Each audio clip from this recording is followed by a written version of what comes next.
Lazima sasa kufahamu kama una mahusiano au huna. Ila vipi kitokea huko kwenye mahusiano ambayo sio rasmi kabisa, maana yake sio ndoa. Ukadate na msichana. Baada ya kudate naye, ghafla mka break up. Utachukua vile vitu ambavyo ulimgaramikia kwa muda wote au utamwachia tu aishi navyo kwa salama? Kwanza, kwa nini nimgaramikie? Kwa nini nimgaramikie? Ninapokuwa kwenye mahusiano sigaramiki by the way. Yeah. Sigaramiki mtu. Sasa sidhani kama itafikia hatua ya kufanya break up nikadai vitu ambavyo nimegaramika, kwa sababu sina saikolojia ya kumgaramikia mtu. Hujawahi kuhonga na utaka uone.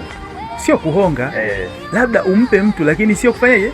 Sio kugaramika. Kuhonga ni neno kubwa, na kuhonga unaweza ukahonga gari, ukahonga nyumba. Sasa mimi nahonga nyumba, nahonga gari? Hapana. Kwa hiyo hivyo ni vitu vidogo vidogo. Kwa hiyo sigaramiki.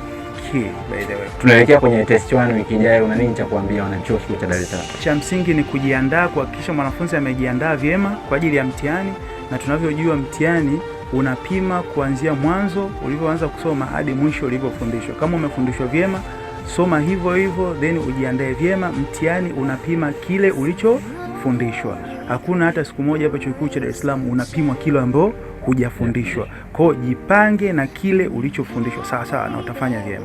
Shukrani sana, ubarikiwe sana kaka. Asante sana. Sawa sawa.